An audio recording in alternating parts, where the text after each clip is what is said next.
वक्त ने फंसाया है लेकिन मैं परेशान नहीं हूँ। हालातों से हार जाऊँ मैं वो इंसान नहीं हूँ। नमस्कार दोस्तों, आप सभी का स्वागत है आपके अपने YouTube चैनल ज्ञान स्टडी LMP पर।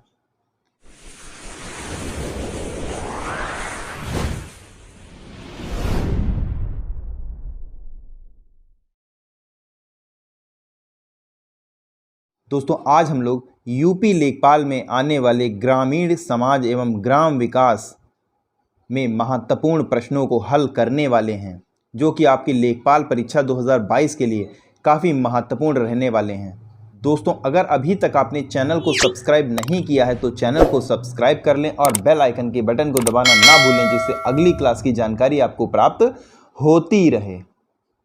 तो आइए शुरू करते हैं। दोस्तों, आज का हमारा पहला प्रश्न है, ग्रामीण विद्युतीकरण निगम की स्थापना कब की गई? आपके ऑप्शन हैं, ऑप्शन ए वर्ष 1979 में, बी वर्ष 1969 में, सी वर्ष 1989 में, डी वर्ष 1959 में। तो दोस्तों, इस प्रश्न का सही जवाब है ऑप्शन बी वर्ष 1969 में। अगला प्रश्न है, भारत की औसत फसल गहनता लगभग कितनी है? आपके ऑप्शन हैं, ए 110%, बी 135%, सी 142%, डी 185%। तो दोस्तों, इस प्रश्न का सही जवाब हो जाएगा 142%, यानी हमारा सी ऑप्शन सही हो जाएगा। अगला प्रश्न है, बकरी की नस्ल नहीं है। आपके ऑप्शन हैं, ए पाशमीना, बी काश्मीरी, सी जमुनापरी, डी साहिवाल। पाशमीना, कश्मीरी, जमुनापरी ये तीनों ही आपकी बकरी की नस्ल होती हैं। साहिवाल आपकी बकरी की नस्ल नहीं है, यानी हमारा डी ऑप्शन सही हो जाता है। अगला प्रश्न है, ग्रामीण समाज की सबसे मुख्य विशेषता क्या है? आपके ऑप्शन हैं, ऑप्शन ए कम संख्या, बी मौसमी बेरोजगारी, सी जमींदारी प्रथा, डी कृषक समाज। तो दोस्तों, ग्रामीण समाज की अगर हम बात करें तो इसमें कृषि ज़्यादा होती है, तो इस प्रश्न का ऑप्शन भी हो जाएगा कृषक समाज, यानी कृषि से जो संबंधित है वही कृषक समाज। आइए दोस्तों, अगले प्रश्न पर चलते हैं। अगला प्रश्न है, स्थायी जल निकाय की समस्या वाले स्थानों पर बनाई जाती है स्थायी नाली, कट आउट नाली, अस्थायी नाली, इनमें से कोई नहीं। तो दोस्तों, इस प्रश्न का सही जवाब है ऑप्शन ए हमारा सही हो जाएगा, स्थायी नाली। स्थायी निकाय की समस्या वाले स्थानों पर स्थायी नाली बनाई जाती हैं। हमारा ए ऑप्शन सही हो जाता है। अगला प्रश्न है, ग्राम पंचायतों के गठन का प्रावधान किस अनुच्छेद में है? अनुच्छेद 30, अनुच्छेद 40, अनुच्छेद 50, अनुच्छेद 60। तो दोस्तों, ग्राम पंचायतों के गठन का प्रावधान अनुच्छेद 40 में किया गया, यानी हमारा बी ऑप्शन सही हो जाता है। अगला प्रश्न है, स्वच्छ भारत अभियान इसकी शुरुआत 2 अक्टूबर 2014 को प्रधानमंत्री नरेंद्र मोदी द्वारा की गई। इस योजना का नारा क्या है?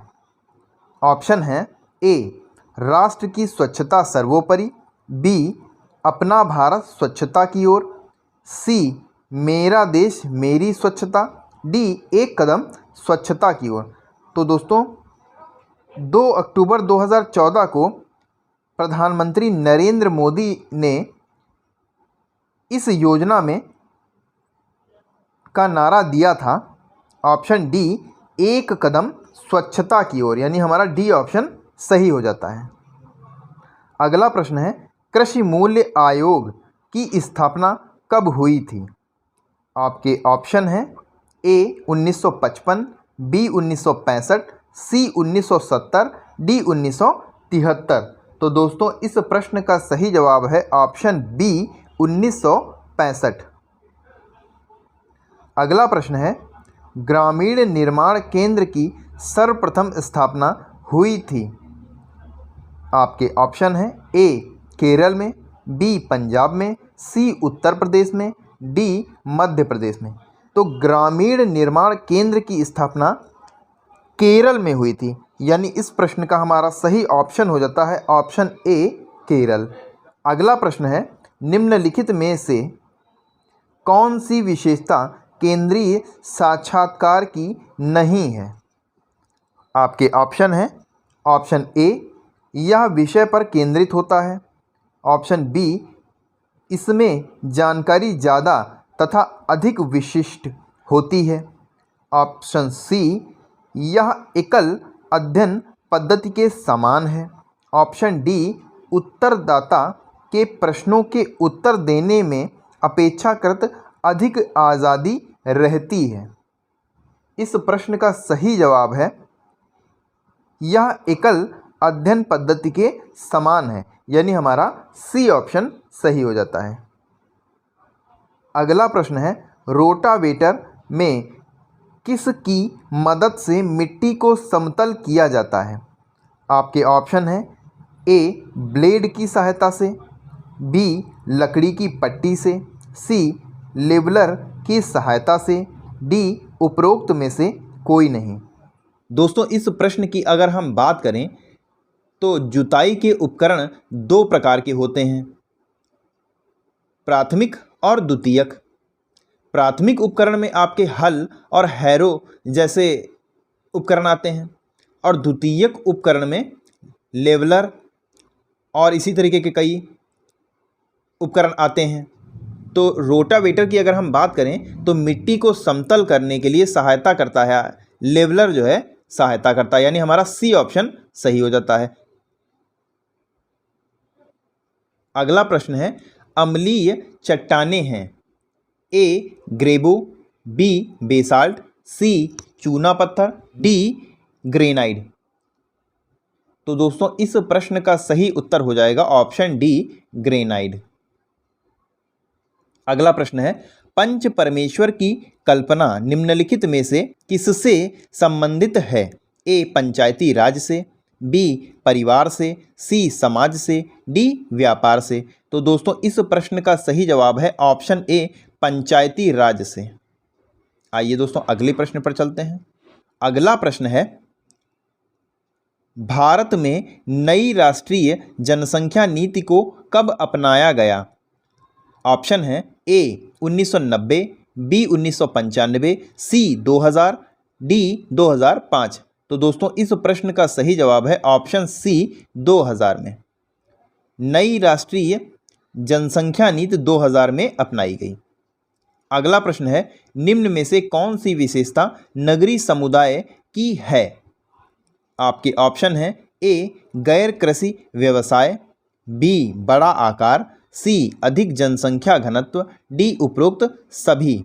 तो दोस्तों इस प्रश्न की अगर हम बात करें तो नगरीय समुदाय की विशेषता की अगर हम बात करें तो यहाँ पर गैर कृषि व्यवसाय भी है, यानी वो व्यवसाय जो कृषि पर आधारित नहीं है, ऐसे व्यवसाय भी हैं।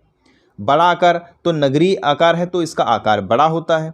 अधिक जनसंख्या घनत्व तो यहाँ पे जनसंख्या घनत्व भी अधिक होता है, यानी हमारा ए बी और सी तीनों ही सही हो जाते हैं। तो अगर इस प्रश्न की बात करें तो हमारा सही जवाब हो जाएगा ऑप्शन डी उपरोक्त सभी।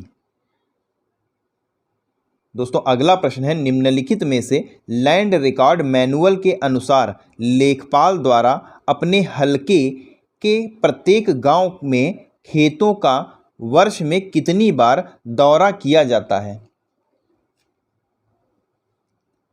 तो दोस्तों अगर हम इस प्रश्न की बात करें, दोस्तों अगर इसमें हल्के एक शब्द आया है, दोस्तों इस शब्द की अगर हम बात करें तो ये वह क्षेत्र होता है जो एक लेखपाल के अंडर में होता है, जिसकी वह जांच पड़ताल और नक्शा नज़री वगैरह देखता है, जिसका निर्धारण यानी हल्के का निर्धारण जिलाधिकारी द्वारा किया जाता है और लेखपाल इसकी जांच पड़ताल करता है।